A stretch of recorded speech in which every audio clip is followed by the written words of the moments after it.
Bonjour à tous, nouvel unboxing de la figurine Drax des Gardiens de la Galaxie, tirée du premier film. De toute façon, je crois que son style il change pas trop au fur et à mesure des films. Dans la collection Eagle Moss, c'est la numéro 9.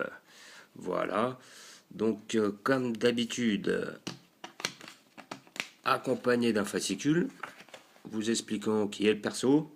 Donc là-dedans, j'ai appris que visiblement, il avait une dent après Thanos et qu'il était l'un des seuls à pouvoir lui tenir tête. Je vois quand même un sacré écart de force entre Drax et le Titan fou, Thanos, dans les films. Mais visiblement, cet écart a l'air d'être moindre dans les comics.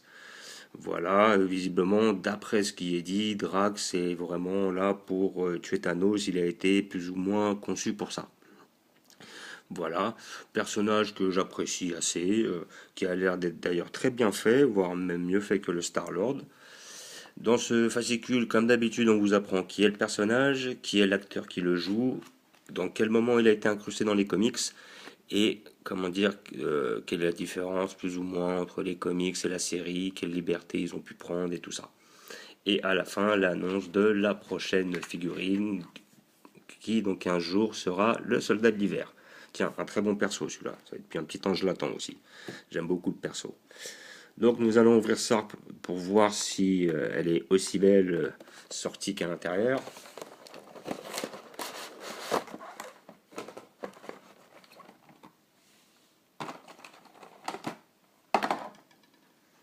Toujours mis du petit couteau pour couper les scotch.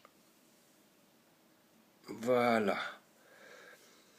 Et ben franchement, c'est une très belle figurine.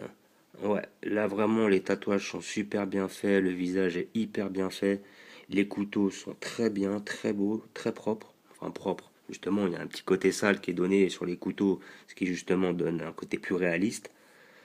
À côté de ça, bon, c'est toujours le même prix pour ces figurines, hein, 16 euros chez votre marchand de journaux. Vous pouvez aller sur le site de chez Eagle Moss pour les commander si vous le souhaitez. Et comment dire, vraiment très belle. Celle-là, elle est vraiment très réussie. Après, l'un des problèmes avec ces figurines, c'est que bon, quand j'en vois des fois plusieurs chez mon buraliste, il s'avère que elles sont pas toutes réellement pareilles au détail près. Il y en a qui peuvent être bien peintes, d'autres qui peuvent être beaucoup moins bien faites.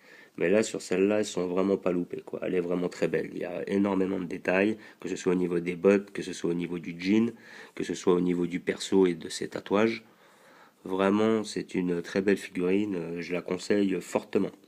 Surtout pour ceux qui aiment le perso en plus. Voilà. En vous remerciant d'avoir écouté, d'avoir regardé. Passez une bonne journée.